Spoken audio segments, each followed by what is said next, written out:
Good afternoon, good evening, ladies and gentlemen, boys and girls. Welcome back home to Wiscasset Speedway on a beautiful, sunny Saturday evening here in Mid-Coast, Maine.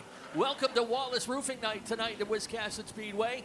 Group 1 is in the house, and we are ready for a show tonight as the Pro Stocks have center stage. One of the last tune-up races before their big one coming up Labor Day weekend. We're ready to go. And once again, here's my partner in crime, Mr. Nick Hoff. Boogity, boogity, boogity. And a little bit of a stumble up front there. Everybody getting off the gas for just a moment. And a little bit of a chain reaction, but they make it clean and clear. Looked like Shane Lane might have missed a shift or just got off the throttle. Looks like it upset Matty Beers and he dropped back one lane, but he's trying to recuperate, driving up on the high side to the top of Thurlow in the 9 once again. Thurlow gets into the left rear quarter of Andy Gilbert and he picks up a spot. Gilbert is getting shuffled to the high line and Logan Melcher is going to take third away from him as well. Andy Gilbert still stuck up there. Here comes Harrison. Oh man, Matty Beers has not been able to catch a break in this one. Just as he was making progress, he got shuffled back to nearly last once again. Shane Lane continues to lead it.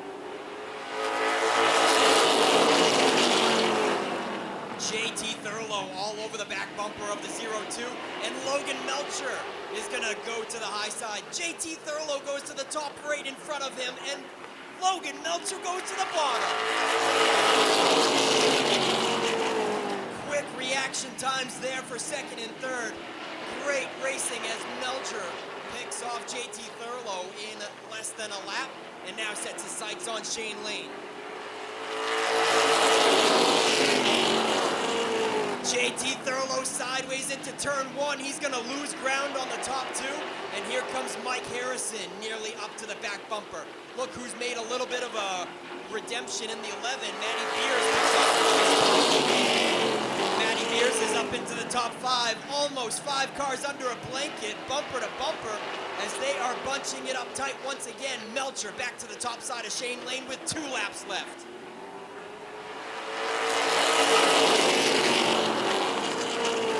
The Fast 5 have separated themselves from Gilbert and Getchell. Melcher to the top side of Lane. He's making it work going into turn 3, and he's going to lead under the white flag. One more chance for Matty Beers to make another pass. A half a lap to go. The outside of turn 1 and 2 does not work so well. Andy Gilbert's off the pace on the back chute, and the checkered flag flies for Logan Melcher. Wow, what an exciting race. JT Thurlow up to the back bumper of Shane Lane. Not sure if Thurlow knew it was the checkered or if he has a little bit of beef with the 0-2, but everybody calms down now. Logan Melcher is going to bring it around to victory lane. Qualifier number 2 for the Pro Stocks coming around for the green this time. Colby and Calvert. And a slow start for Dan McKeage Jr. Not like up to speed for the 40. He's going to try to limp it around to the pits, or are we going to see a caution? Colby leads lap 1. Nice save by the 07, Nick Calvert. Looks like he's got problems with the rear end. Nick Calvert in the 07 has some substantial issues with the left rear tire. And Dan McKeage Jr. comes to a halt after not going down pit road. Tried to make another lap around and then comes to a stop. Calvert limping around here in turn 4.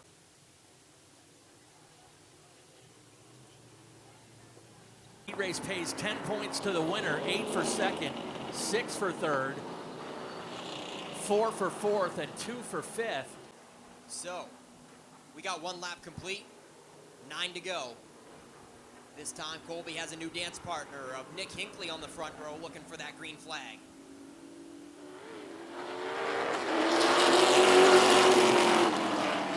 Well, there was some tire smoke getting kicked up in turn 4. I think Nick Hinckley spun the tires And I've never seen tire smoke come up like that on a restart. They're still going at it. Colby rides him up high a little bit in turn one. Colby's going to secure the spot, and Hinckley is going to drop in line right across the nose of Kelly Moore to get down to that inside. Nick Hinckley gets to the inside of Colby. Let's see if he returns the favor or keeps it down on the white curb and takes command from the 72. They are door handle to door handle out of 4. Doesn't get any closer than that at the line.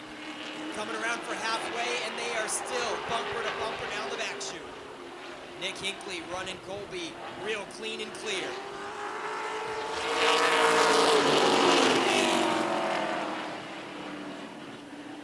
Three laps around, and it's a dead heat for the top spot. Doesn't get any better than that. It is also a dead heat for third and fourth. Kevin Douglas climbs up into the top. Kevin Douglas takes third away from Kelly Moore, and he sets his sights on that top two that has still not separated themselves one bit. Nick Hinckley and Colby putting on a show. Kevin Douglas closes the gap, and he's gonna see which lane progresses. Who is Kevin Douglas gonna follow? Only 2 laps to go this time at the line. A little bit of door slam, and Hinckley rides him up into turn 1. Kevin Douglas capitalizes, and they were just about 3 wide out of 2, but Colby had to back out of it.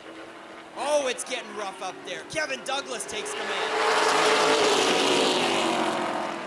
Colby gets Hinckley up off the bottom, and Kelly Moore capitalizes as well. Hinckley went from first to fourth now in the last 2 laps, and Kevin Douglas is going to win qualifier 2. Oh, my. Ken, is that a sign of some of the exciting feature racing we're going to see? Yeah, right up on the edge of your seat, that whole thing between Colby and Hinckley, a couple champions going at it for that lead position, and lo and behold, the 18 sneaks in there and steals the thunder and steals the heat win. Kevin Douglas, the 2023 Driver of the Year, bringing it in for a victory photo from our own Jason Dickey. And the table is set for an exciting 40-lap spotlight feature later on this evening for the Norm's Used Cars Pro Stocks. 10 laps for the Star Tour Sportsman. Yeah, when the vintage cars come to the track, that's about the only time we see grandstand billboards out there. Love to see the enthusiasm of the vintage racers' friends and families.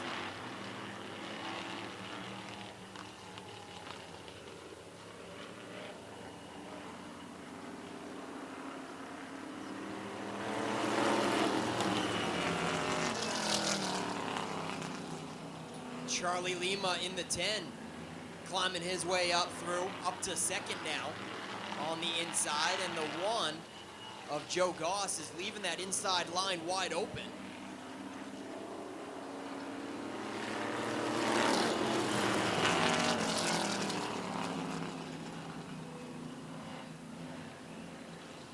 Charlie Lima in the 10 is going to take command of this one down the backstretch, side by side with Joe Gause, but the 10 has a slight advantage.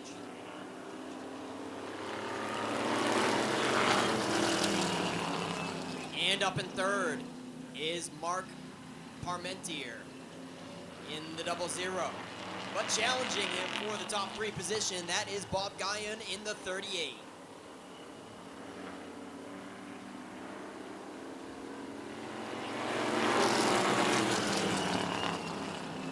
And staying right in the hunt is Dennis DeSottles in the 2X. 5 cars staying within a car length or 2 from each other.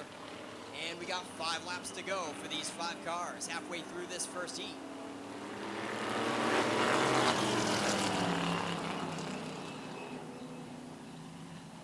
Charlie Lima in the 10 has been to the inside of Joe Gause in the 1. for 3 or 4 laps and cannot complete the pass. It is seriously bunching up the pack behind him.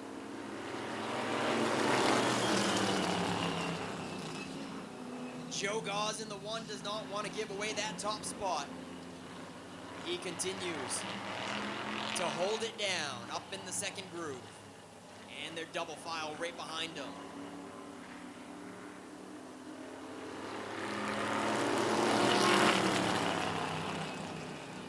Where is he going this time? The 1 up in the marbles, a little bit of contact with the 00 getting into the back bumper. Charlie Lima slightly off the pace. He went into turn 1 way high and drops out of this one. Only 2 laps left. Tough break for Charlie Lima, giving this race away to oh, that's Joe Gauze. That's Joe Gauze in the 1. My mistake. Charlie Lima's in the 10. He takes command of it after Joe Gauze dropped out.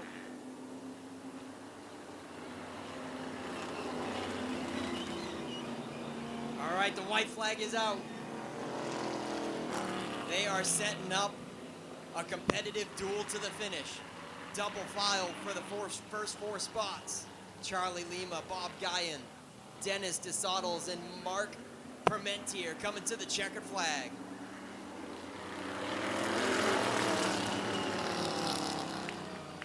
It's gonna go to Charlie Lima, but Bob Guyon really gave him a good run out of the final corner.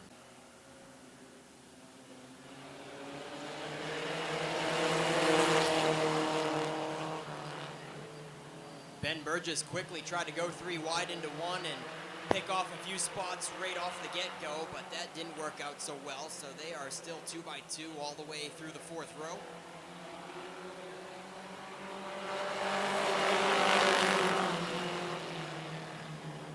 Did I say Ben Rowe? I meant Ben Burgess in the 7.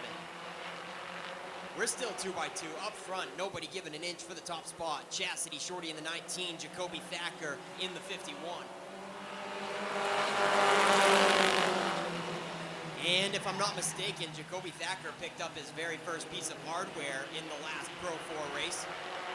John Ricky having trouble in turn 2. Gets down to the infield grass and climbs back up on the track.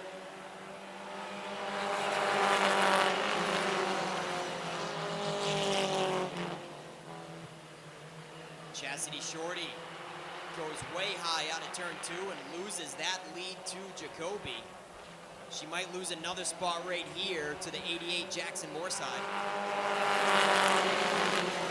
Moorside climbs up to 2nd. Taylor Lane up to 3rd. Chastity Shorty just fighting to hang on to all she can hold on to on the outside groove. 5 laps left to go.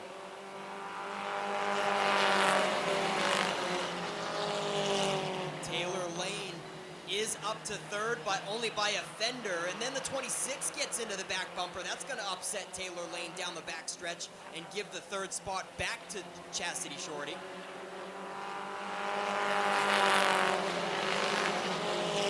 And your points leader in the 7 has finally been able to make a couple passes and headway. He's up to 4th now and sets his sights on the top 3 with 4 laps to go at the line. Make it 3 laps to go this time.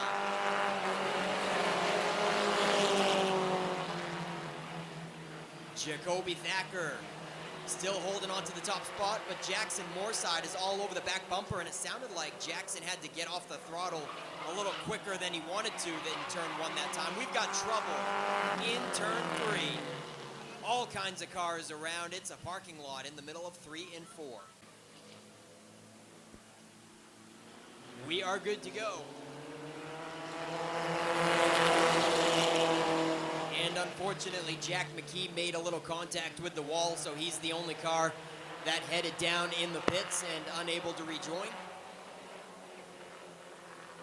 Jackson Moorside capitalizes from the restart and takes command.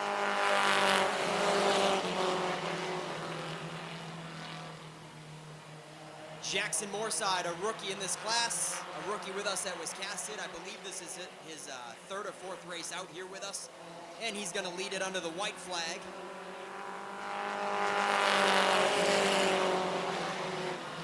Ben Burgess finally cracks the top two under that white flag. He gives chase to the 88 with a half lap to go. Can he do it? Through turns 3 and 4, the 88, Jackson Moorside, comes to the checker. Ben Burgess, 5 feature wins this season and the current points leader, certainly closed the gap up, but he'll have to resort to the feature to pick up a checker tonight. We're looking for the green right here for the Star Tour Modifieds this time.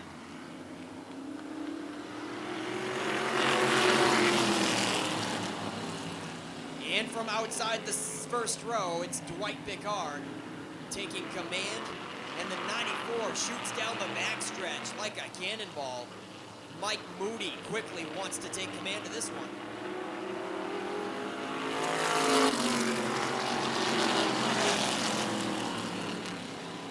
And he does so. Mike Moody in the 94 quickly takes the lead in the modified class, followed by Dwight Bickard and Alan Zemla, your top 3.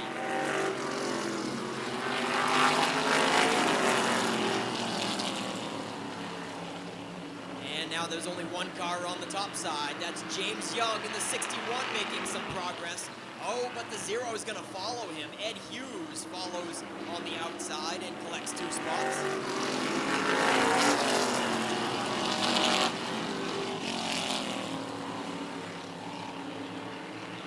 They are closing the gap on your leader.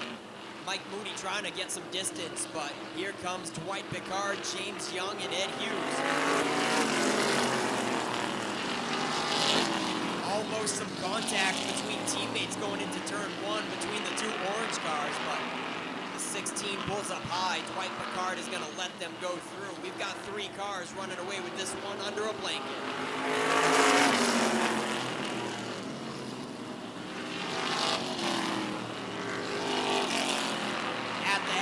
Flags. The cream has risen to the top. It's Mike Moody, Ed Hughes, and James Young with 4 laps to go now. Sideways in turn 1, all by himself. The 61 just about goes around, but he straightens it back up, puts the front tires down in the grass, holds onto it, but not before the caution flies. 4 laps to go. We're looking for that green.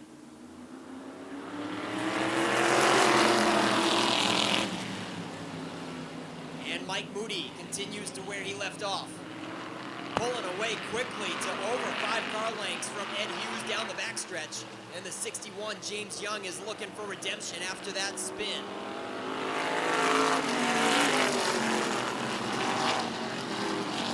Ed Hughes keeping that bottom lane open, surprisingly. James Young trying to fill the gap, but he's running out of time. Mike Moody's checking out on this one with 2 to go.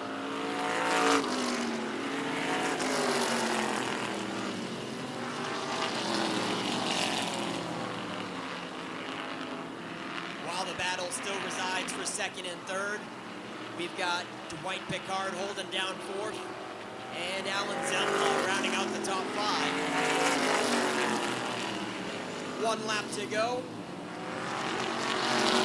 And Mike Moody has this one in the bag, but all eyes are on 2nd place. Ed Hughes versus James Young coming to the checker. Wow, that was too close to call from my eyesight, Ken. We're going to have to resort to the transponders for 2nd place. Looks like James Young took it by 4/1000ths of a second over Eddie Hughes. Flagman Dave Sturgis ready to turn them loose as they come onto the front stretch.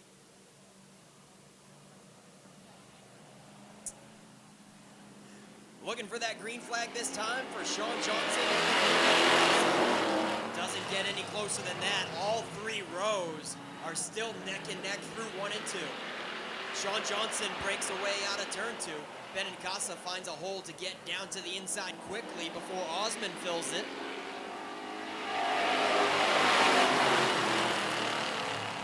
James Osmond to the top side. Looking for some real estate around Nicole Benincasa, but as soon as he went up there, he isn't making much progress as of yet.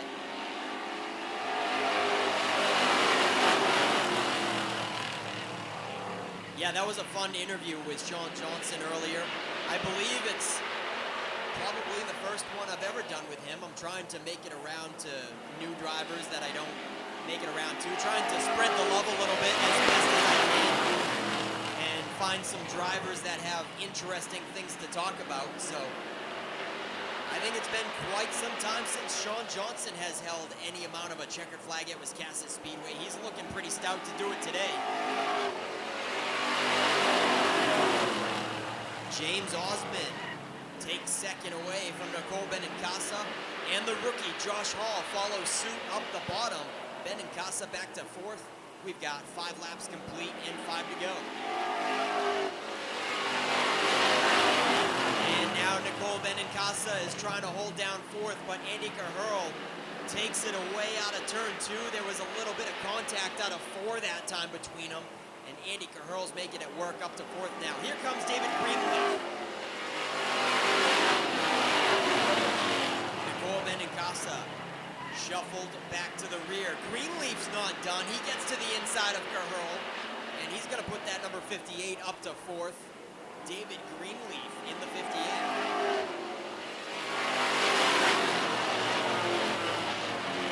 Shawn Johnson in a different area code right now. A straightaway advantage on James Osmond and Josh Hall duking it out for second and third with 2 to go.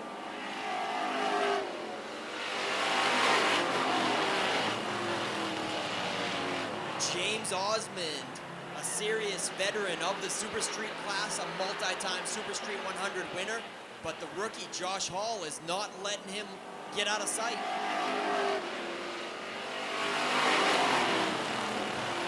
One lap to go. James Osmond just about left the inside line open. Josh Hall is trying to capitalize if he does it again, but Osmond holding it down on the inside this time, coming to the checker. Qualifier number 1 goes to Shawn Johnson in dominating fashion. Green flag is in the air.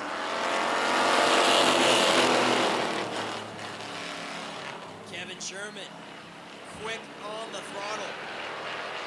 Quickly got a fender advantage as he needs all he can get being in the second groove. He still has almost a fender on Haggett. Haggett's going to use up just as much real estate as Sherman will give him on the inside. Still a half a car on Haggett going into 3. What a race we have up front. Little bit of contact in the middle of 3 and 4. Noah Haggett adds a couple more donut marks to the right side of that 54. Sherman making slow progress, and this time he just about clears. Sherman gets to the bottom in the 11.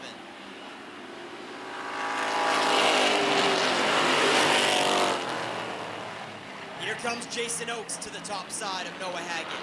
We've got 3 wide trouble deep in the field. Landon Tapley, Bubba Pelton, and Chuck Wagstaff get shuffled up through 1 and 2.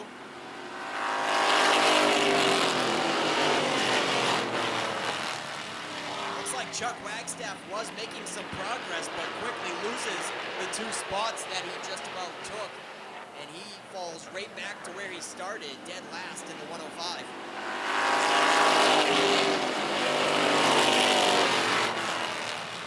We are halfway in qualifier 2, and it's still Kevin Sherman with Noah Haggett and Jason Oakes trying to make slow progress on the top side for second.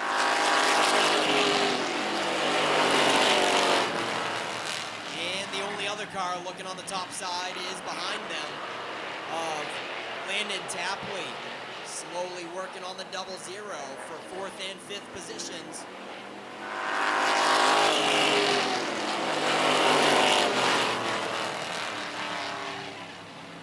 Bubba Pelton won the 100 with Nick Morton all over his tail, but surprisingly, as of now, they have nothing for the top 3 with 2 to go.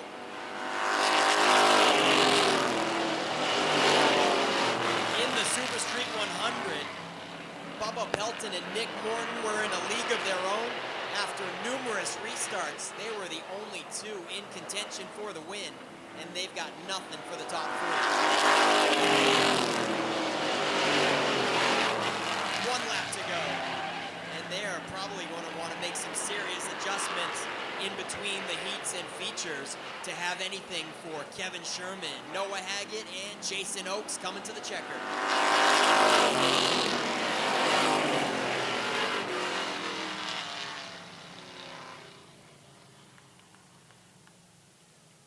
Kevin Sherman making easy work of this one, picking up the heat win for Sherman. This is his first heat win of the year. He is a one-time feature winner. A little further back, Nick Morton finishing 1 position ahead of Bubba Pelton, so they'll share the point lead going into the 30-lap feature later tonight. So here we go, 10 laps for the Thunder Fours.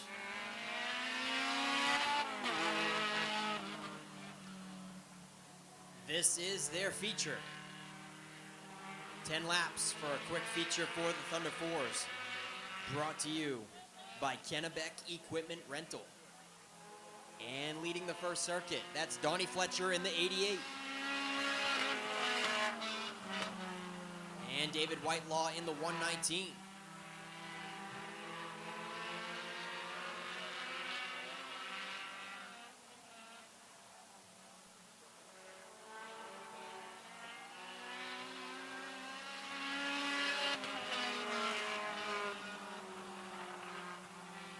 We also want to thank Wallace Home Improvement for sponsoring tonight's program. Need a roof? We are roofing and siding contractors that are serving southern Maine and the surrounding areas at Wallace Home Improvement.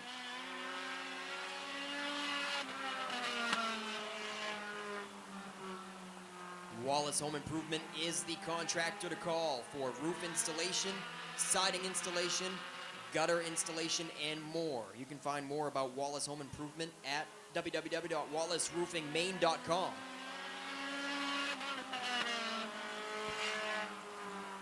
And so, as Ken mentioned, David Whitelaw making his first appearance, stepping up in the ranks to the Thunder 4 class. Donnie Fletcher has quite a bit more experience with these faster cars and more setup opportunities that they are allowed. So Donnie Fletcher has a leg up on the 119. Halfway flags have just come out. 4.5 laps to go. The Toyota Celica. Donnie Fletcher, 4 laps left.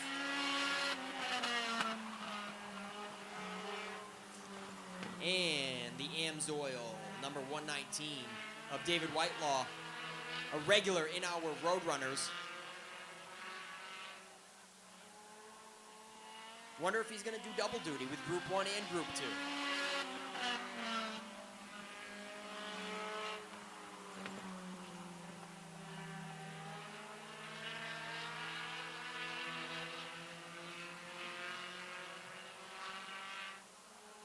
Two laps left for Donnie Fletcher.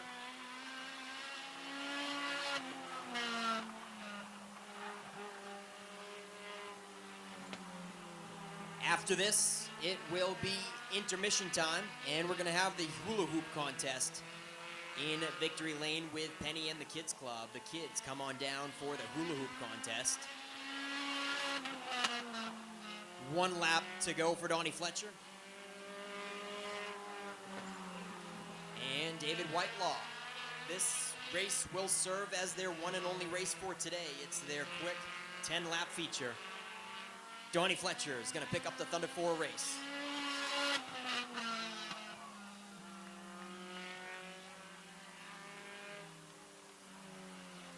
So thank you guys for getting us through this one. Nick Huff's going to talk to your top 2 down there in Coastal Auto Parts Victory Lane.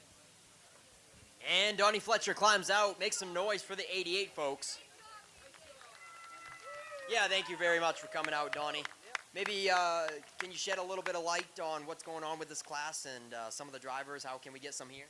They're just out driving other places. Hopefully they come back. I mean, I love it here. You love it here? Do you have some friends that you could talk into loving here too? I'm going to try. All right, do the best you can. Yep. You got some sponsors on this number 88 by any chance? Yeah, TNL Automotive, Logan Melcher and Larry Melcher, E&A Carpentry and Painting, Eric and Amy, Holly, my girlfriend. Yep, that's it.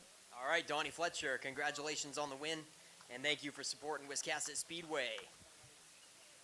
David Whitelaw, it's your rookie race in the Thunder 4 class. Tell us a little bit about what you had to change over to go from Roadrunners to Thunder 4s. I had to change all the parts I broke last week in Roadrunners, and then I had to change all the camber and stuff and learn how to drive again today in practice, so it's interesting.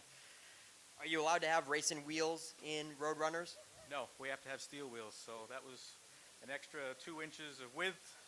It changes the whole dynamic of the car, the camber. It changes everything. It's a whole new learning curve.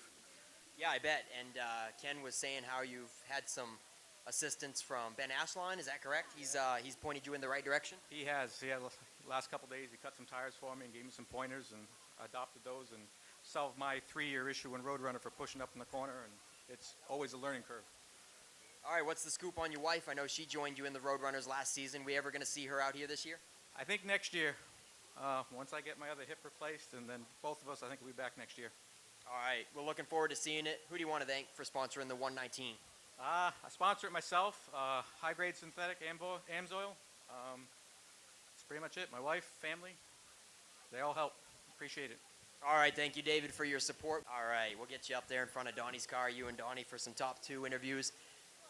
Ladies and gentlemen, it is intermission time. Give us just a minute to wrap up Victory Lane, grab something good to eat, check out the souvenir stand, and we'll be back with you here shortly. If you are a Subaru enthusiast and you haven't shopped Norm's Used Cars in Wiscasset, you are missing out. Norm's Used Cars specializes in previously enjoyed late-model, low-mileage Subarus, all hand-picked and meticulously gone over to be like new to you. And with over 100 Subarus on the lot starting at $49.95, they have a great selection too. Experience the difference at Norm's Used Cars. That's not the norm. That's Norm's Used Cars. If you've been injured in an accident, contact the law offices of Joe Bornstein today. Talk to us confidentially and free. Find out why we are Maine's most recognized personal injury law firm. Over 25,000 victories for Maine families and over $500 million collected for injured Mainers. Get the help you need and the justice you deserve. Dial 207-CALL-JOE. There's never a fee unless you win. Call Joe today and get the Bornstein advantage. We are your voice. We are your helping hand. We are the Hometown Foundation. We speak up for animals who have been neglected. We support those who keep communities safe. We shatter stereotypes for the disabled. We instill hope in those battling life-threatening illness. We honor and remember our veterans. The Hometown Foundation. Community-focused. Community-driven. Call or go online to see how you can be the help your community's waiting for.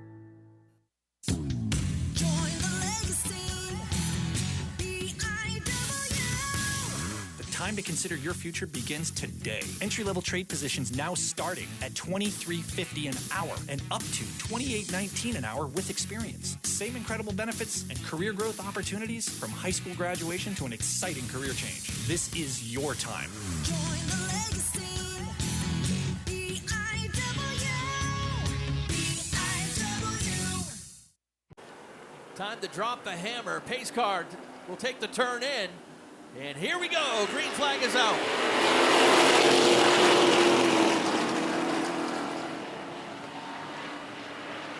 Logan Melcher quickly disposes of Shane Lane and sets sail with a 3-car length lead over JT Thurlow.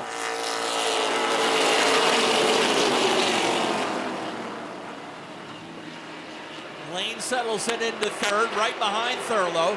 Kenny Harrison got out of shape on the backstretch. 85 had to check up and lost a spot.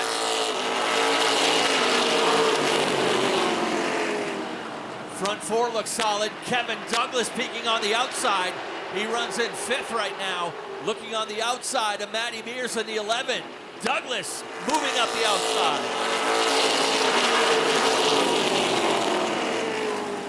Nick Hinckley moves up into 6th, brings Kelly Moore with him in the 47.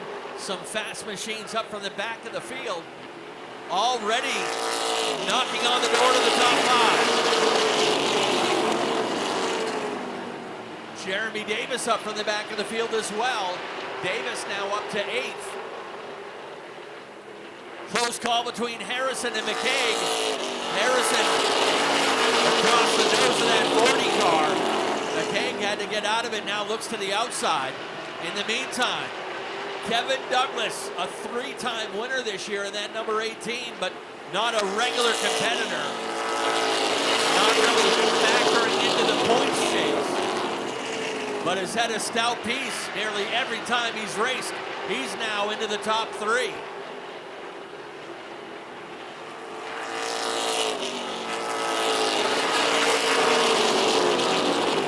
Logan Melcher knows it's kind of a game of cat and mouse. You got to get out to a big lead, but you don't want to use up your stuff and have nothing left when those fast cars make it from the back of the field.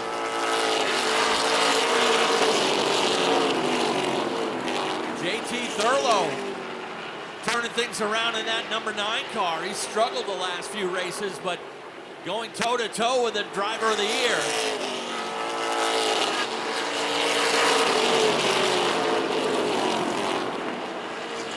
Straightaway cushion now for the 41.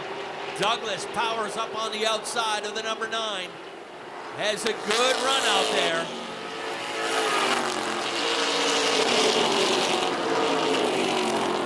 He'll complete the pass onto the backstretch and set his sights now on that black number 41 of Logan Melcher. Half a straightaway ahead.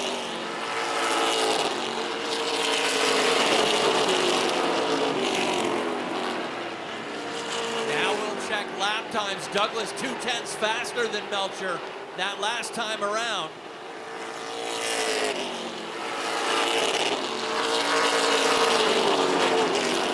Thurlow has settled into 3rd. He's got a pretty good-sized cushion over the 11 of Matty Beers. Beers has got company behind him in the 47 of Kelly Moore.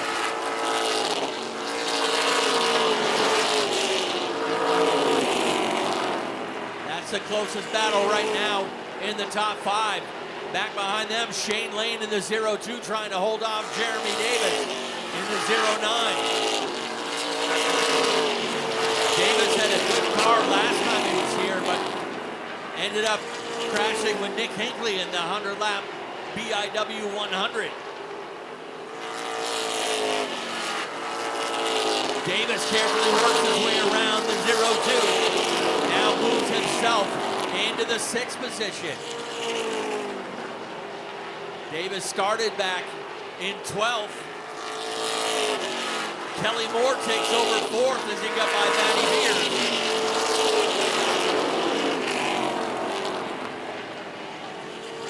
Kevin Douglas is now within a couple car lengths of Logan Melcher. You see Melcher really pushing up in the corner, especially on exit out of turn 2 and turn 4. That's been the difference as Douglas has shortened up that interval now to about a half a second.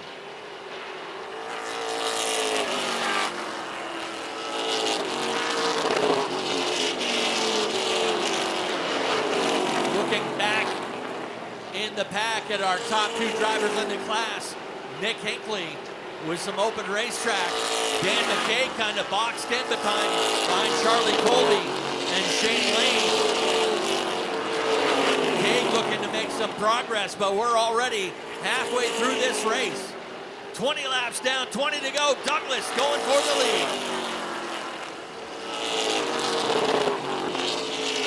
Kevin Douglas sticks a nose underneath. Melcher has not been able to hold that bottom side of the racetrack. Leaves the bottom open for Douglas onto the front stretch.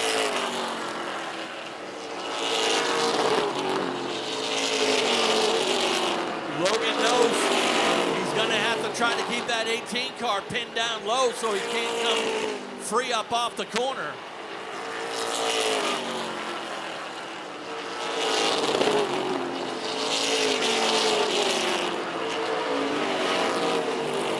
Logan Melcher and Kevin Douglas have duked it out for wins, gone battling for wins here in this class for the last 3 or 4 years.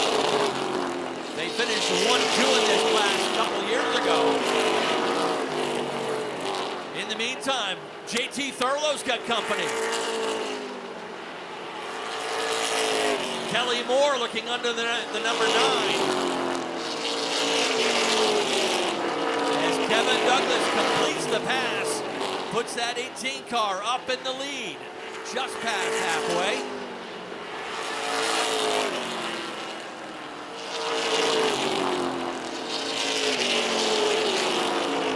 Once again, JT Thurlow. Kelly Moore can't make it stick on the low side. That'll play to the benefit of the number 9.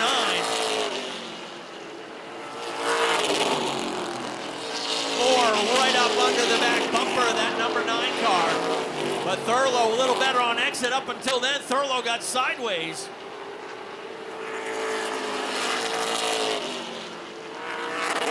Kelly Moore completes the pass. Looking for Moore now looking for a second straight top 3 finish.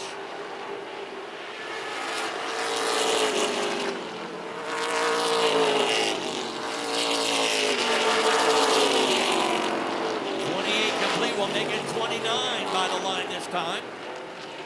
Top 5 kind of strung out now. Douglas with the lead, Melcher second. Then it's Kelly Moore in the 47. JT Thurlow in the number 9 runs in 4th. And Matty Beers right now holding down 5th. Beers with a solid run. Top 2 in the class. Back there in 6th and 7th.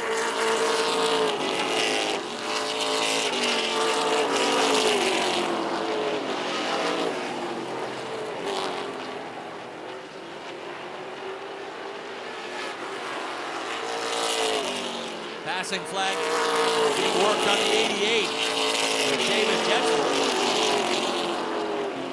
Caution is out as we got a spin over there out of turn number 4.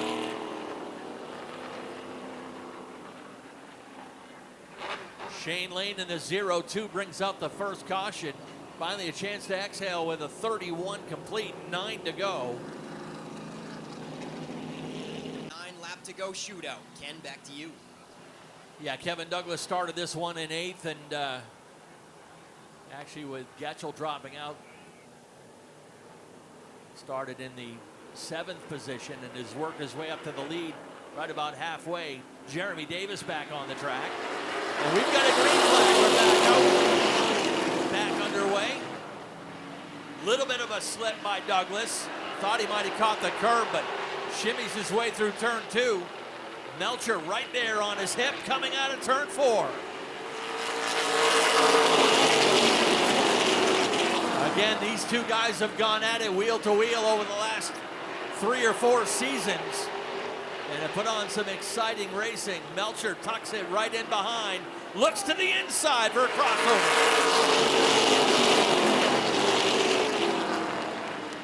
Melcher getting racy with the former driver of the year, but had to get out of it coming out of turn 2 that time. Kelly Moore coming into the picture.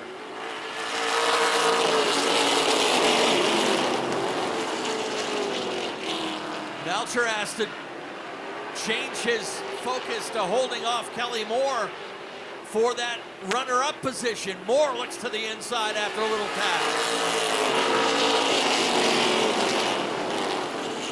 Trouble for Kelly Moore.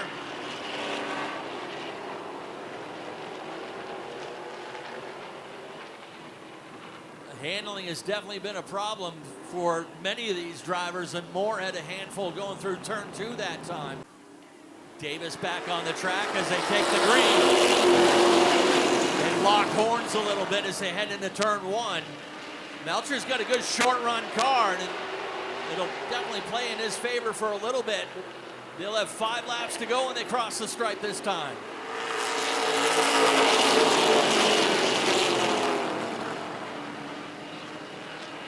Douglas able to shake off the challenge. Melcher settles into 2nd. McKeage to 3rd. Matty Beers still in the picture. He comes to 4th. JT Thurlow and Charlie Colby. Just a little bit of a touch going into turn 1 is all it took. Definitely a racing deal as they were both heading into turn 1. Just a little tiny tap from Thurlow on the outside, and Colby not able to control it into turn 1. We've got 4 laps to go, looking for that green once again. Everybody bunched up to the attention of Dave Sturgis. Green flag is back out. Off and running once again. Logan's had several shots at the former champ. He might have to try to find a spot down in behind him as McKeage puts the pressure on.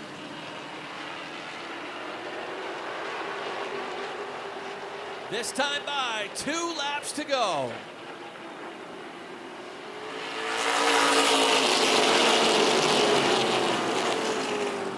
Douglas looks large and in charge as they head around to collect the white flag. White laundry and 1 more lap, 3/8 of a mile to go. Melcher got sideways. McKeague's trying to find room underneath. Those are valuable points for the 40. Douglas will cruise to the win, but who's going to get second? Checkers fly.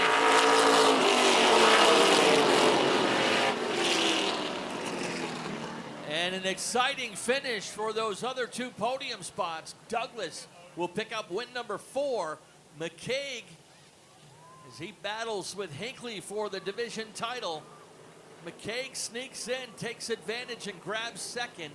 Those valuable 2 points as Hinckley struggled a little bit today, was mired mid-pack. Melcher's going to have to settle for 3rd.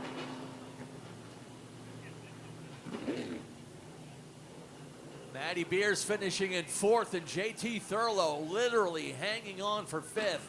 And win number 4 on the season for last year's Driver of the Year. 4 wins in 5 races. Let's head trackside. Nick Huff's got your top 3. Holy smokes, what a race. Kevin Douglas just gaining his composure after that exciting finish. He climbs out finally. Let him hear it. Wow. Kevin, all them late race restarts, what was going through your mind on each one of them? I just wanted to kind of get it over with. Car was getting really free, so it worked out. I mean, I don't know if we had the best car, but you know, we ended up winning. So, no, it was good. I really got to thank Rich and Vanessa, all my sponsors, my family, wife, Mike, everybody that comes and helps. And all my sponsors: TJ's Place, Island Dairy Treat, Jordan Lumber, Lacqua Lounge, JR Fabrication, Strictly Roofing, 1890 Primitives, John Sullivan's. Yeah, but I can't do it without all them, and I just thank you, all you fans. I really appreciate you. Kevin Douglas, what a show. Win number 4. And this guy, Dan McKeage Jr. Dan, whatever it is, street stocks and pro stocks, what is it with you in the last lap? I don't know. I love it. It gives a good show for the fans, too. And I don't know.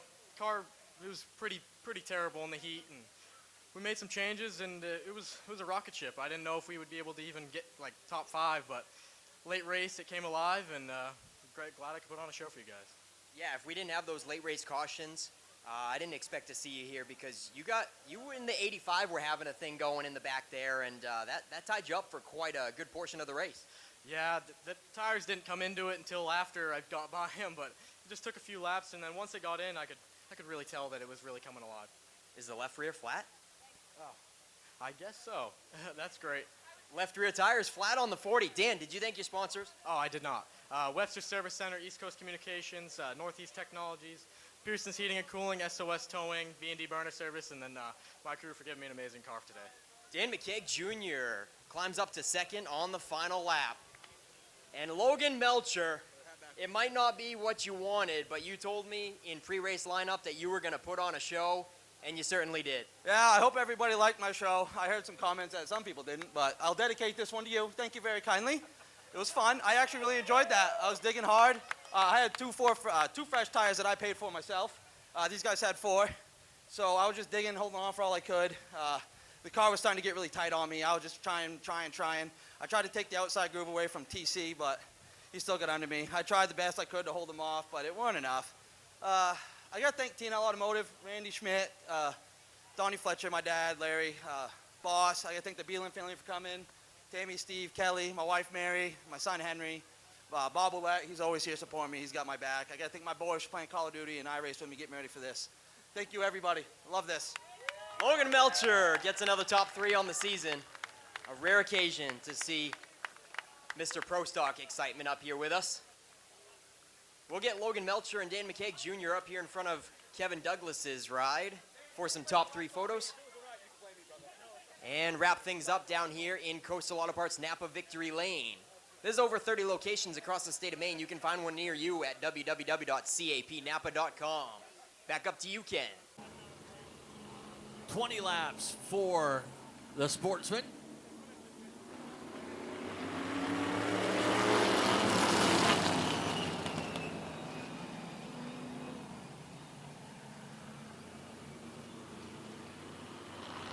Off and running, and as I said, they're not going to go full send on these things. Just some fast, fun laps for a bunch of old racers.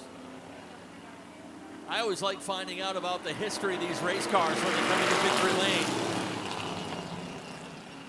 Joe Gauze showing the way. We got one coming around. The 10 of Charlie Lima has spun heading into turn 1. Might be hooked up on the curb a little bit.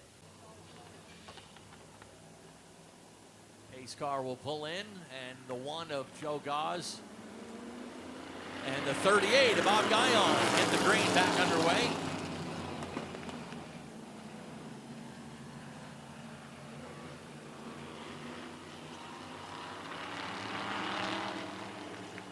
Again, many of these cars will be here tomorrow as part of Summerfest as we celebrate Maine racing history, and you might get a chance to ride in one of these cars.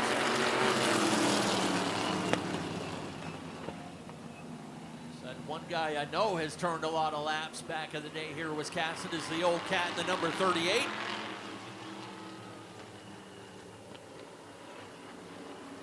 And I believe he won last time he was here at Wiscasset.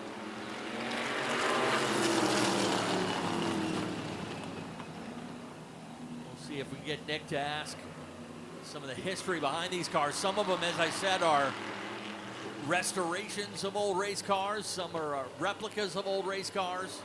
A lot of these cars turning laps all over tracks, all over northern New England. Back in the 60s and 70s, beyond.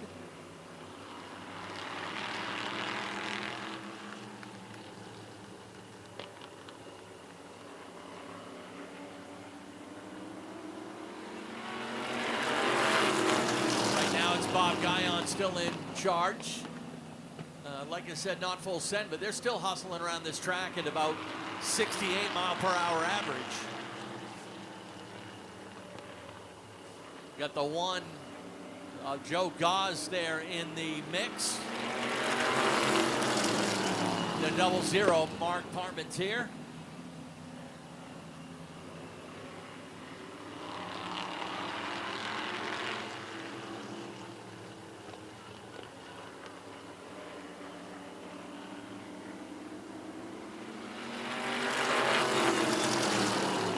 Thank the late, great Mary Lima, who was instrumental in getting the Star Tour here at Wiscasset Speedway several years ago.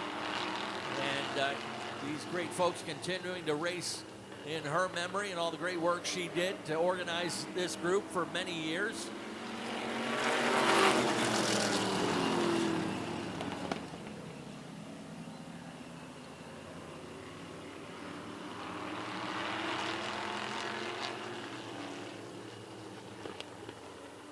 Four-cylinder pros to come out next for their 25-lap feature. Still got the Star Modifieds to come. Super Streets will wrap up the show tonight as the Thunder 4s have already run their 1 race for the night.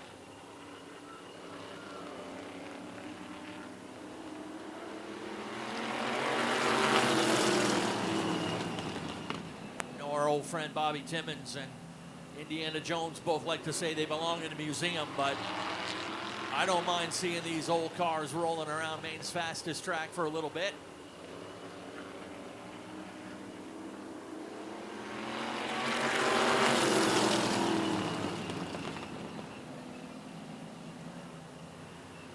Bob Guyon still living the dream up front on the outside of that number 1.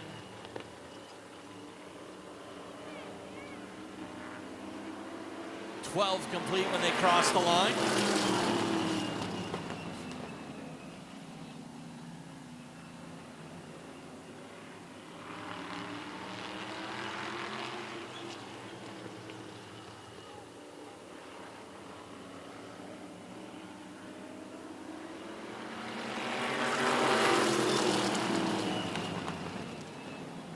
Double zero. Mark Parmentier has been up there on the outside row with Guyon most of this race.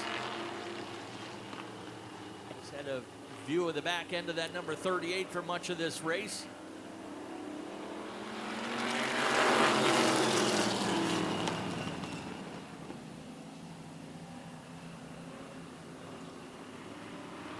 This time by to be 5 laps to go.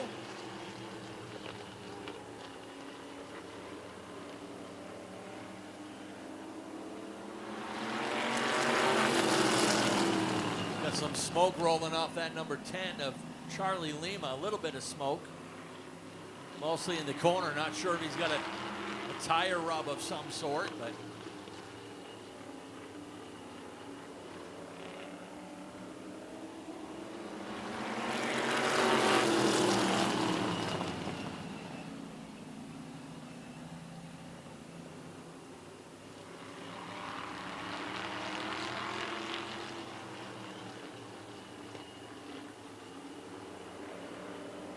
laps winding down. We're making 17 complete this time by the stripe.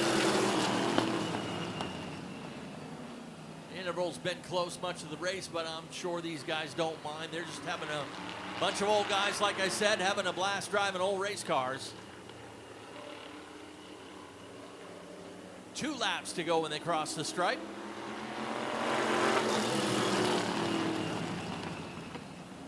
The 1 car takes the lead for the moment as they cross the stripe that time.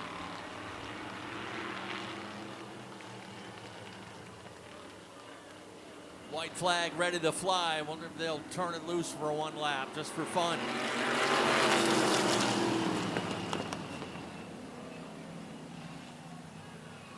Guyon took the scenic route up through turn 1 for a moment, but sets it straight down into turn 3 and 4. Checkered flag ready to fly. Here they come. Bob Guyon will take the win.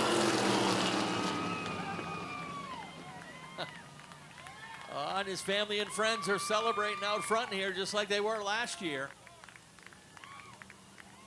As I said, Bob turned a lot of laps here at Wiscasset back in the day, back in the early 70s and beyond.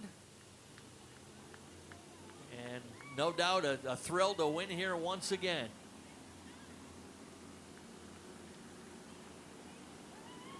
Joe Goss finishes second. And Mark Parmentier will take the 3rd spot. They'll come around here to Coastal Auto Parts Victory Lane. Nice job from the star sportsman. And these beautiful rides have made their appearance here in Coastal Auto Parts Victory Lane. Let's send it down to Nick Huff. He's got your top 3. No doubt the Guyon crew ready to cheer when that old dude hops out of the 38. Wait, what? You're saying Bob brought some fans? I didn't hear him. Ladies and gentlemen, here he is. Bob, you got more fans than any of our Saturday night cars. How do you do it? I don't know. Good family, I guess. Did you have some fun out there? I did. This was awesome. All right, what a hat. Where can I get one of those? You'll have to talk to Tammy. Hey, tell us a little bit about your ride. What's the model? What's the history behind it? It's a 36 Chevy Coupe, and it ran at Waterford Speed Bowl in the 70s and 80s. And this guy's still all original, so and I'm still having fun with it. So. All right, nice job on the win. Who do you want to thank for helping you get here? I'd like to thank, I'd like to thank staff for having us here. I'd like to thank all the fans, and I'd like to thank Vanessa and Richard for having us here. And I'd like to thank Mark Fox, Scott Tucker, and Mooch Rich. All right, Bob Guyon comes out on top. We'll see them all tomorrow for Summerfest. And in second is Joe Gauze. Joe, am I pronouncing that right? You are correct. You are correct. All right. Good side-by-side racing with him. I hope you had a good time. Oh, I had a great time. You know, this is my 4th time finishing 1-2 with him at this track. And I've got him twice. He's got me twice. So it's, man, what a great place to run. Thanks you guys for coming out. Well, I say it's what a fun place. Well, I say first off, I'd like to thank God for giving us this day. What a beautiful day this is. Thank you to Skip Stearns for letting me drive this car. Man, what a fun car to drive. Star Senior Tour Auto Racers, man, just phenomenal group to run with. Well, see, if you want to run for relatively cheap, check out Star. I tell you, we always have a great time. All right, Joe Gauze coming home with runner-up honors. We'll see him tomorrow for Summerfest. And this is Mark Parmentier. Is that pronounced? Parmentier. Parmentier in the 00. Yes. Tell us about this ride, the model, the history behind it. 1965 Corvair with a 1956 Chevy chassis. It's got the Lincoln A-frames up front. It's all old style with the Franklin front end and everything. You know, it's all, everything on this is old style. It's all original. Yeah, where did this car used to race, and you know, what was its success? Well, I guess it's won a lot. A lot of people who have had it have won with it a lot, I've heard. So whoever built it knew how to build a car, really, because it sticks like glue. All right, I see you got a couple brands and companies on there. Who do you want to thank on your top 3 run? Well, the first thing I'd like to thank you is Star, Tammy from Star, because she puts on a really good show, and I'd like to thank the track for having us here. You know, I'd like to thank Kenny Jeery. I'd like to thank my son. I'd like to thank my wife for all helping us out and putting this all together. All right, Mark Parmentier wraps up the top 3. Nice run for the Senior Tour Auto Racers Sportsman class. Your feature, 25 laps for the 4-cylinder pros.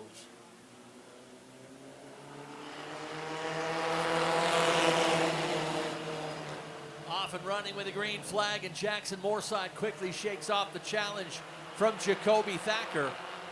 Moorside won his heat race, but we always got to watch that 7 of Burgess. Jackson, natural-born racer. That kid is really taken quickly to these 4-cylinder pro cars and has found success in other means that he races, like go-karts and the rookie class up at Oxford.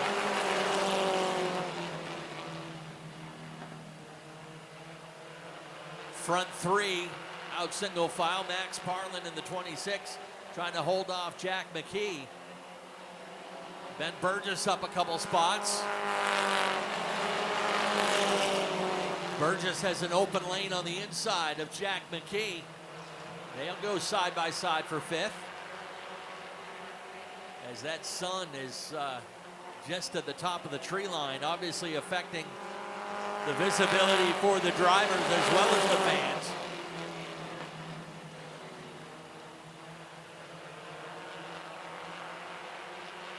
Burgess tucks a fender underneath that number 26 as he looks to take over 4th.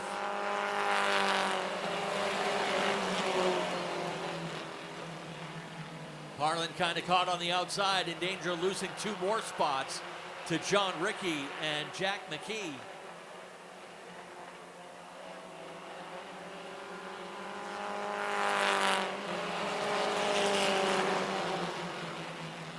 Ben Burgess gets below that number 19 car and quickly takes over 3rd. Chastity Shorty trying to get back down in line, but John Rickey coming up now in the 4.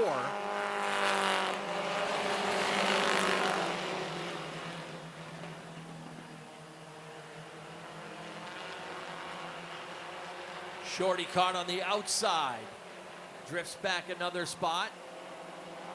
Ben Burgess looked outside of the 51, crosses over now and passes him on the inside. Again, John Rickey will follow. He's kind of stayed right in the tire tracks of that number 7. Rickey moves up into 3rd.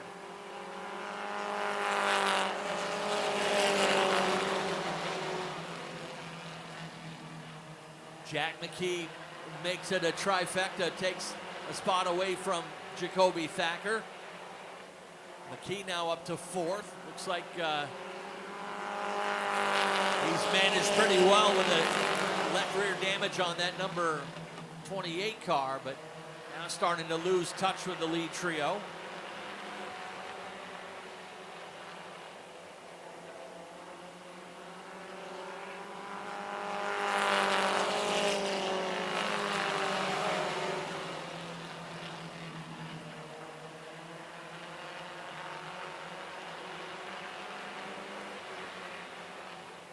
Pretty common sight to see the 7 and the 4 up there in victory lane. Oh, trouble trouble in turn 4. A couple cars getting out of shape, and tandem spin by the 19 and the 70. Yeah, it started as just a solo car spin by Chastity all by herself, and then Taylor Lane got a little too quick on the brakes and probably locked him up and spun it around just to avoid. Let's get back to racing. Jackson Moorside's got himself a challenge now as Ben Burgess is there on the outside. They'll hit halfway this time by the stripe. Moorside shakes off the challenge, but Burgess with a crossover into turn 1.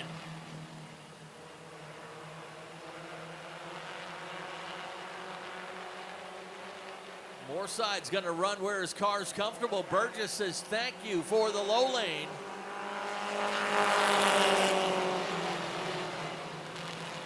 There goes Jack McKee down pit road. He'll drop out early. McKee had a couple podium finishes 2 weeks ago when these guys ran double features. 10 laps to go.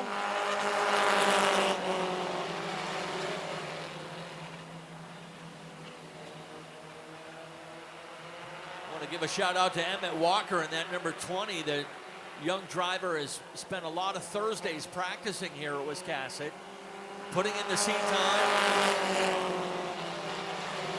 These young drivers have to kind of go through a preliminary test to show that they can hold adequate speed and car control before they're able to race against other drivers, and young Emmett Walker has done a great job through that learning process.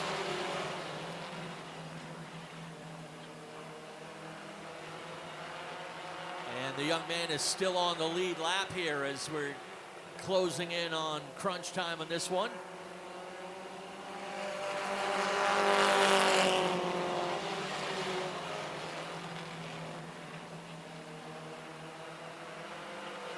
That sun finally setting down behind the trees on the backstretch as Ben Burgess hits lap 19 complete this time. Closest race now for second between Jackson Moorside and John Rickey.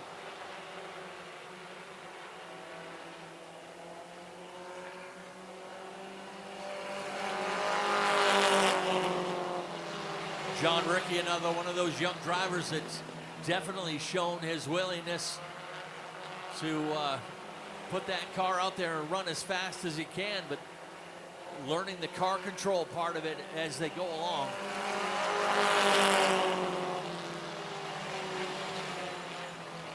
Really putting the pressure on Jackson Moorside. Rickey took a peek to the inside. Moorside drifts up a little bit.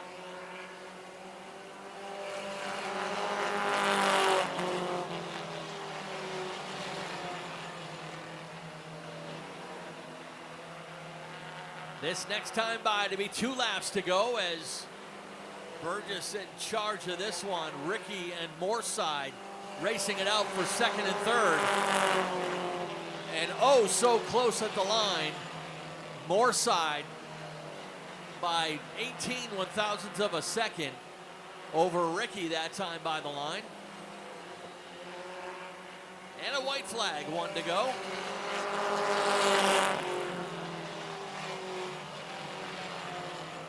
Jackson Moorside looking for a crossover, but not close enough. Final time down through turn 3 and 4. Checkered flag ready to fly. Win number 6 for Ben Burgess.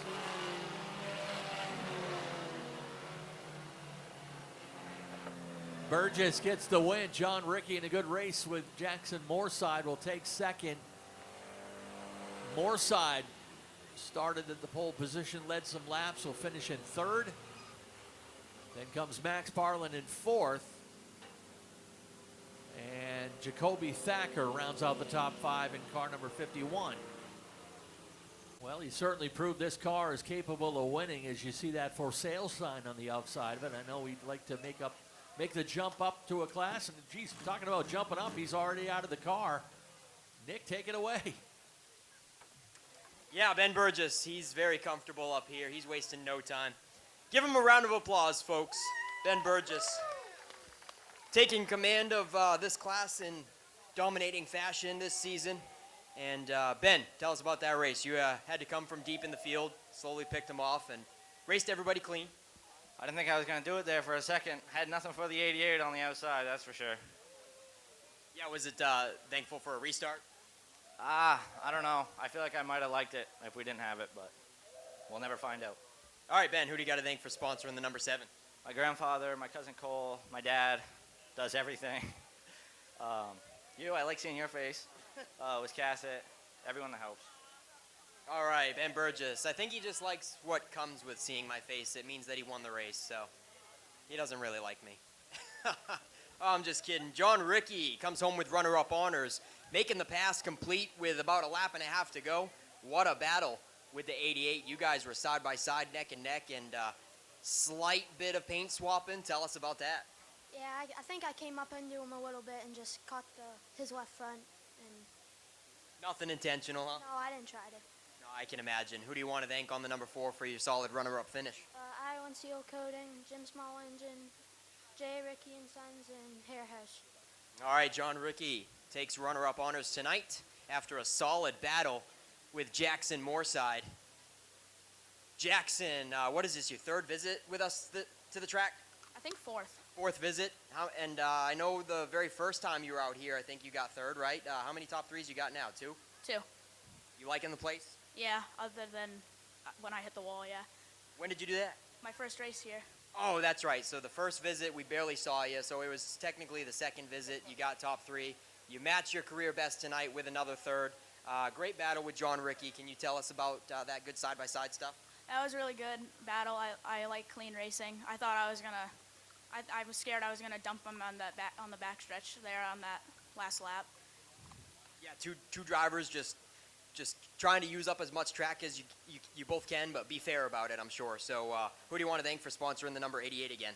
I want to thank Sam Snow Construction, Past and Present Automotive, Restorative Ease, Go Motorsports,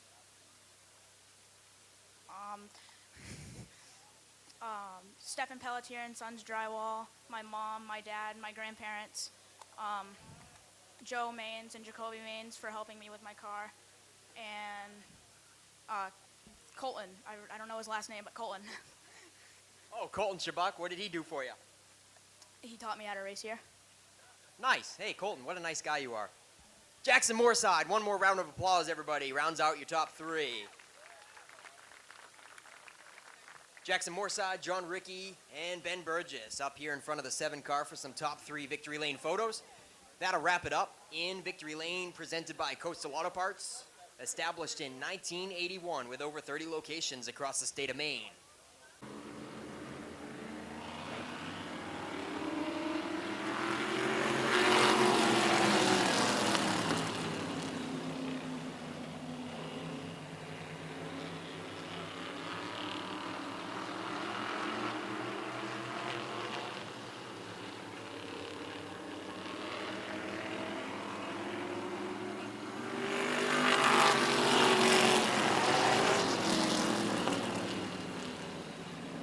That's the number 16 of Dwight Picard out front.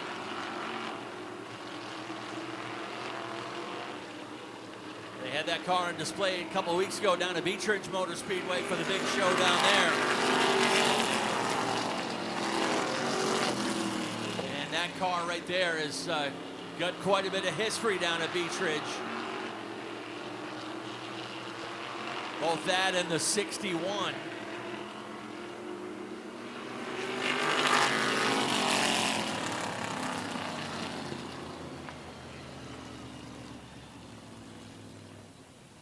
And we'll check with race control on what that caution's for. I'm assuming there's some debris on the track.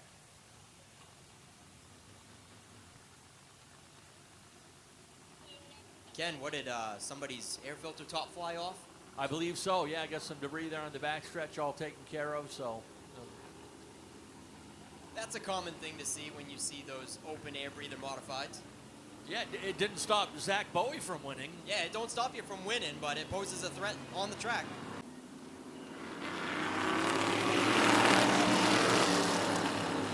And from the outside groove, it's Dwight Pickard shooting out of a cannon. James Allen in the 44 didn't have much for him.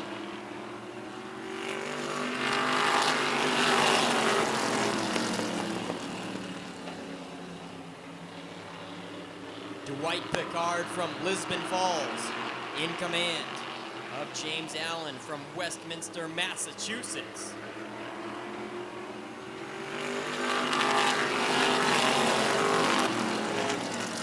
And holding down the third position, this guy comes all the way from Connecticut. Skip Swaintek in car number 70. 5 laps complete, 15 to go.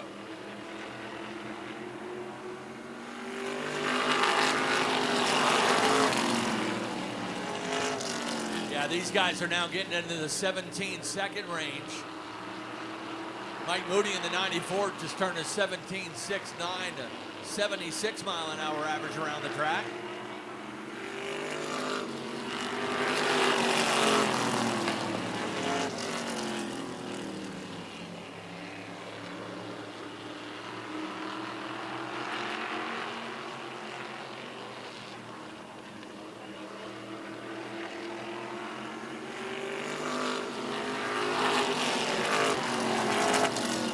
Definitely getting up on the wheel more than the sportsman division did, but good side-by-side race there between the 44 and the 61.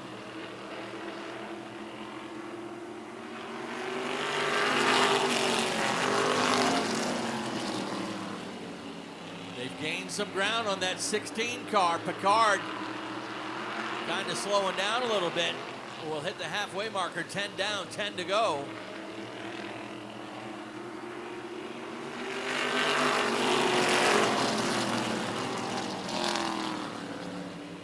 Now I know Pickard in the 16 and that 61 both run as well in the Wicked Good Vintage Racers, and I believe they're stepping up to help the Star Tour tonight.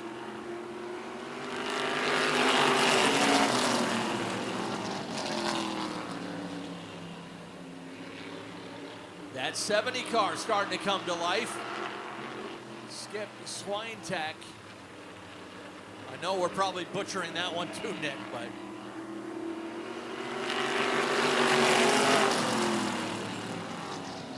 margin at the line that time, 21/100ths of a second.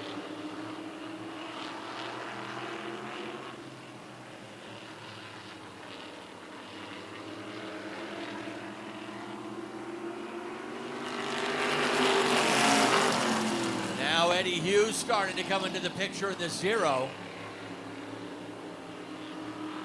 Eddie driving that 0 car for Doug Turtelot.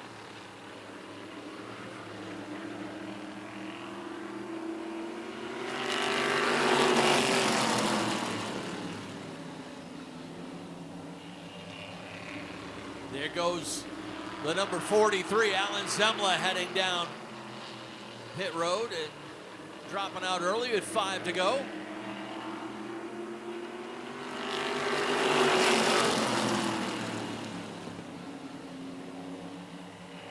I believe, like Nick says, we got ourselves a barn burner.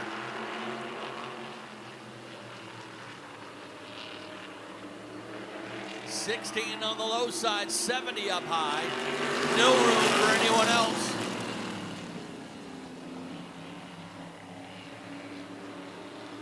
Will it be the local guy from Lisbon Falls? Will it be the Connecticut driver up on the high side? We will find out soon.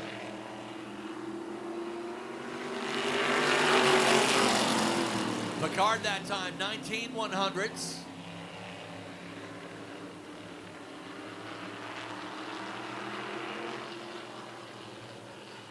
2 laps to go when they come to the stripe. Oh, the number 94 going up in smoke. 94, Mike Moody goes up in smoke.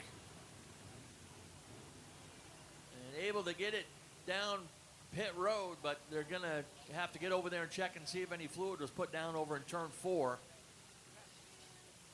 Back it up to the last completed green flag lap. That leaves us at 18 complete.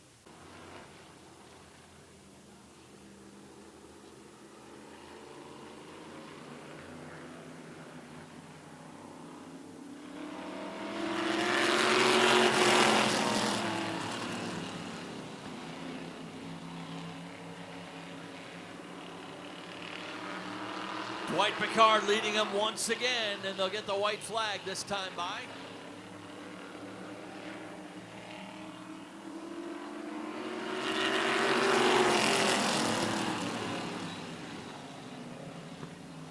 Picard skipping a little bit, losing some ground on the inside.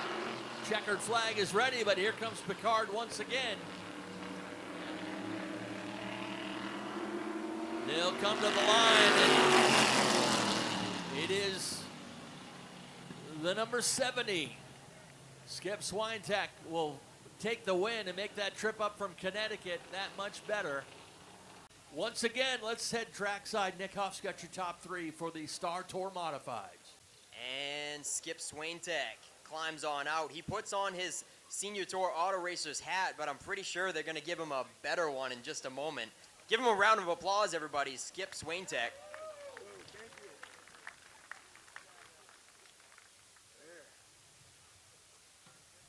All right, Skip, am I pronouncing your last name right, Swinetek? Close enough, yes, that's great. All right, close enough, and he's not even going to fix me on it. Skip, yeah, you made the last lap pass, and tell us, did you have a great time out there? Had a great time. This is absolutely a great racetrack. First time I'm here with Star. Love you people, love the fans, love the people in the pits. Everybody's been great to us. We really appreciate it. We're all the way from Connecticut, so we did travel. Yes, we sincerely appreciate the drive to be here. Tell us about this car, its rich racing history and the model that it is and the year. Yeah, that's a 37 Chevy Coupe. I was 8 years old when I started working on this car with my brother and my uncles. Been through the whole family. I'm one of the last ones left. We got the car, and we keep it up. That's awesome. So your family raced it. Did they win a lot of races, win any championships? 5-time champion at Waterford Speedway. Nice. Yes. Love to hear it. Skip Swinetek comes home your winner in the mods class. They're teammates nonetheless. Dwight Picard, you led most of the laps and came right down to the wire there. Hope you had a good time. I had a really good time. This is the most fun you can have. I mean, this is amazing. Thanks for Richard and Vanessa for letting us come here every year. And all the track people, without you guys, we wouldn't be here. Without the fans, these tracks are going away. We need to wake up. Let's get people in them. And this is a really, really nice track. We race all over New England. This track is the best track, period. Glad to hear it, Dwight. Tell us some of the history about this car and the model and the year that it is. It's a 72 Chevy Vega, an original Kudamash family racing Beach Ridge dirt mod. It kind of morphed into an asphalt mod. So it's got a lot of history. It's a nice car. My brother built both cars, and Scott Shabbuck does a lot for us. He does a lot for us, and the Shabbuck family. Colton, all of the family does a lot for us. Can't thank them enough. Gary Dwinell built the motor, and it's a nice car. It's a good running car. It certainly looks like it. Dwight Picard, ladies and gentlemen, one more time. And then this guy came home in third. Is James Young, right? Yep. James, yeah, tell us about this ride. Its racing history. Has it won a lot of features and championships? That I don't know, because I don't normally drive this car. My car lost a motor, and I was talking with Doug earlier in the week, and Wicked Good was supposed to have a show in Bangor, and he asked if I'd drive his car, and I said, yeah, sure. Well, then we didn't have enough cars, and he said, how about going to Wiscasset? Well, any seat time's good time. So here I am, and I got to thank Picards for letting me drive this car, and Star for letting us show up and run. My dad, Earl Young, for following me around everywhere. It doesn't matter where, and what a good time. Hey, you ready to have more of a good time tomorrow for Summerfest? I'm not going to make that one. Grandkids, you know. I'm striking out on all these questions tonight. All right, James. Well, did you have a good time? You got anybody else you want to thank? I had a great time. Just thank the track and have fun tomorrow. All right, James Young wraps up the top 3, folks. That's going to do it for the vintage cars this evening with the Star Tour. And it's time to turn on the lights. The sun has set. It's getting ready for some Saturday night short track racing under the lights. Back up to you, Ken. 30 laps for Wiscasset's toughest division. 6-point races, 6 different winners. Will we get our 7th different winner here in this one?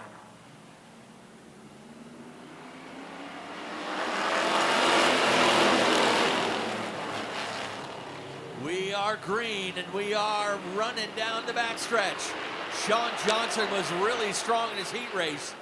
Disposes of James Osmond and comes out of turn 4 with the lead.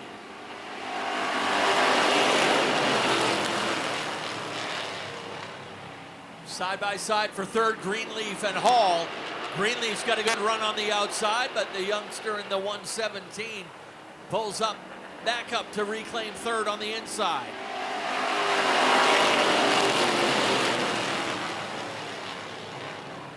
Greenleaf doing the hard work on the outside.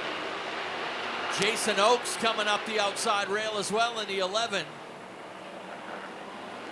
Nearly up to the 11 of Kevin Sherman.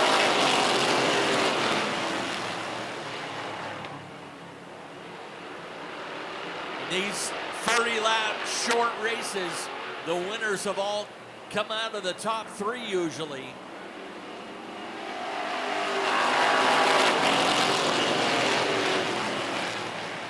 Speedleaf still hanging tough on the high side. We get a spin over in turn 1 and 2. The 25 of Landon Tapley and the 105 of Chuck Wagstaff come around. Johnson and Osmond on row 1. Greenleaf and Hall have switched sides. Greenleaf now restarting third. Hall on the outside 4th. Pair of 11s on row 3 with Sherman and Oakes. Sherman Oakes.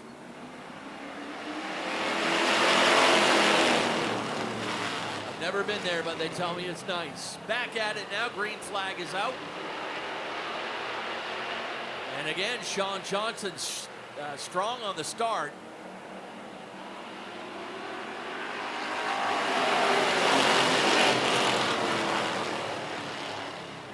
David Greenleaf coming up the inside rail. Going to bring the 11 of Kevin Sherman with him. James Osmond not liking that outside. Nearly 4 wide on that front stretch. Josh Hall, the youngster, got kicked out of line and wisely backs out to let the leaders race through. Definitely a learning season for that young driver.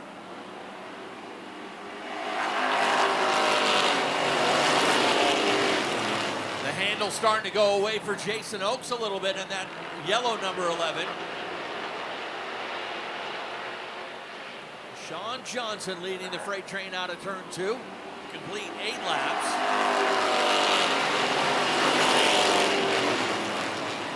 Greenleaf right on his heels in second. Sherman all alone in third. Osmond is shuffled back to 4th, and Andy Caherl, nice run for the 19 in 5th.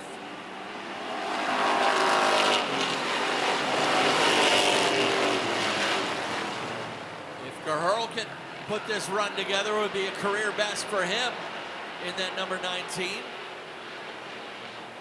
At least here in this Super Street division.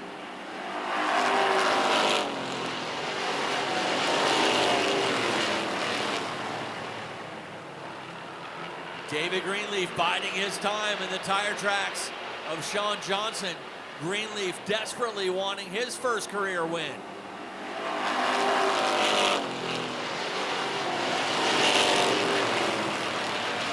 Sean Johnson hasn't held a checkered flag in the Super Streets for 3 years. 2021 was the last time he was a winner.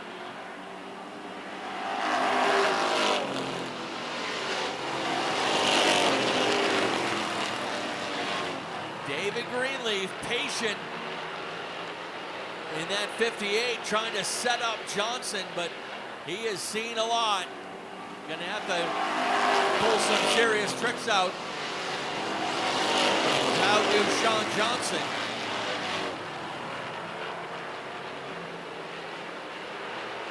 Lead trio looking good. Osmond all alone at 4th, and Andy Gahurl still leading that next pack in 5th.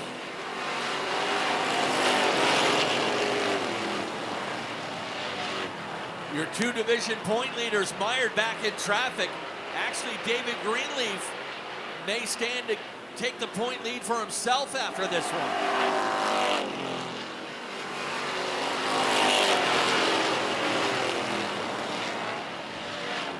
They have just taken the halfway flags, and Sean Johnson is beginning to pull away from Greenleaf. He's got a couple car lengths now.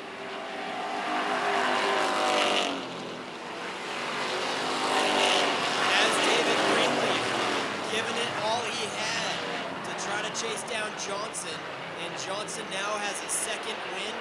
We are a couple of laps past halfway.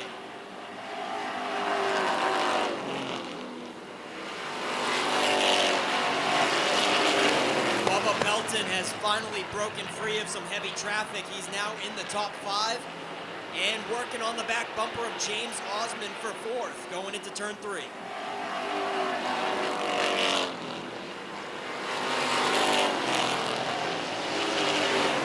Whatever pressure Greenleaf had for the race leader has kind of gone by the wayside. As he's settled in into 2nd. No challenge from Sherman in the 11, but here comes Bubba Pelton. That 27 car now starting to come to life. 10 laps to go this time by. No doubt Pelton wants a caution, a shot at that lead trio.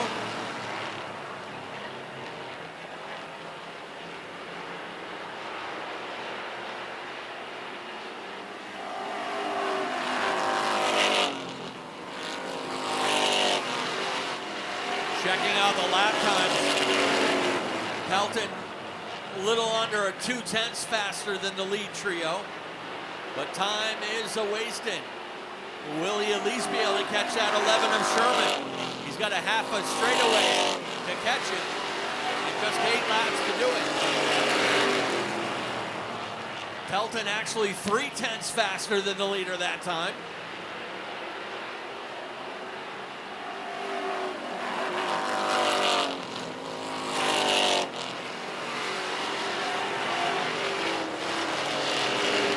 At this point, just really watching the interval between Pelton and that 3rd place car of Kevin Sherman.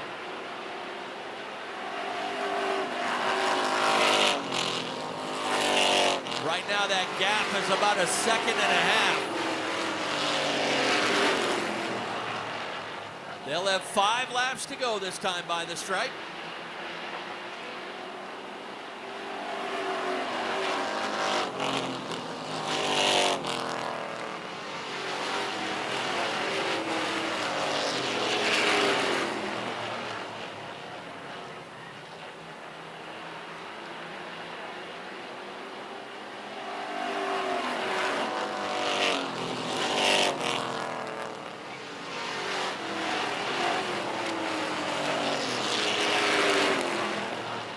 Pelton is within reach now. That interval down under 1 second to the 11 car of Kevin Sherman.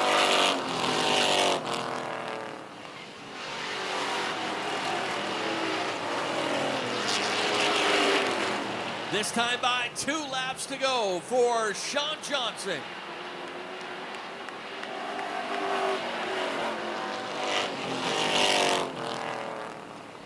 Pelton is within a couple car lengths. Can Kevin Sherman hold on? White Laundry is out, 1 lap to go.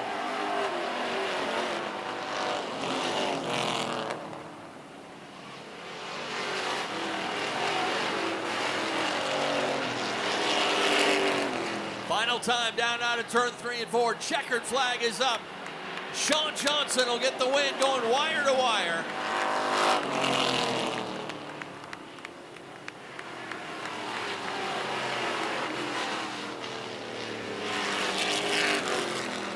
Sean Johnson goes wire to wire to pick up the win to become the 7th different winner in this class this season.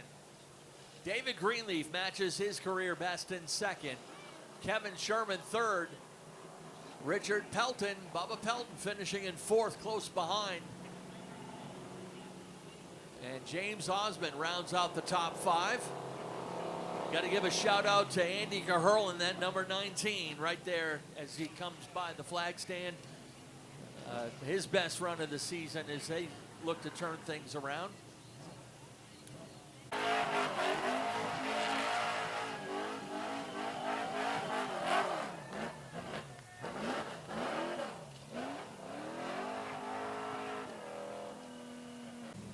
He delivers the checkered flag back to Coastal Auto Parts Victory Lane, and we'll send things trackside with Nick Huff one more time. All right, car owner Joe Ashton really giving him a big congratulations through the window.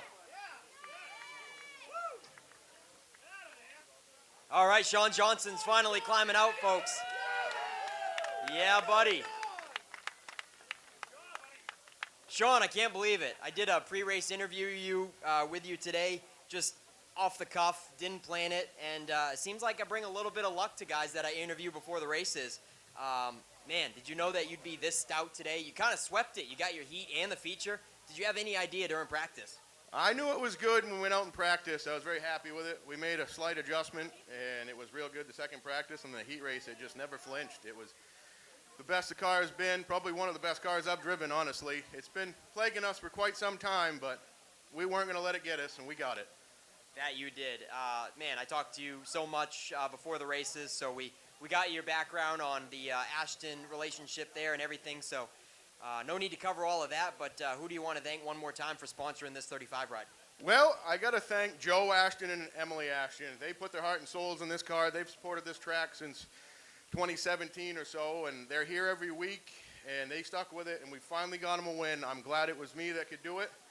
We're not done yet. I've got to thank, first and foremost, I got to thank Zach Lovely, Jordan Harris. They put a lot of time into this car. They never let me give up when I wanted to. I got to thank everybody that supports us. My wife, she puts up with this thing because I've been complaining about it for 3 months now, and we finally got it, and it's worth it. It was worth it. Joe Ashton, how happy are you, buddy? Oh, this has been 5 years in the making. No, I can't believe it. He's gone through a couple of drivers, 5 years with this Super Street, trying to dial it in, and Sean Johnson finally gets the monkey off the back for Team Ashton.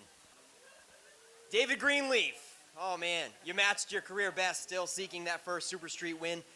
Up until halfway, did you think you had something for Sean, and then the second half, it seemed like he got a second wind, or did you start to fade? I was trying to be patient. You know, I don't want to wreck anybody, so I just didn't have anything for him on the outside, fell back, and then she got faster at the end, but it wasn't enough. Did your car start to change throughout the race?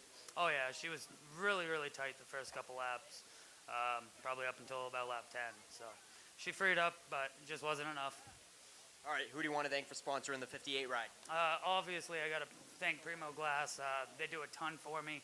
They couldn't make it here today because they're off camping, but got to thank Ward & Sons Construction, Good and You, Fuel and Service, Apple Valley, Red's Eats, Wiscasset, Booth Bay and Bath, Napa, James Osmond for building this rocket,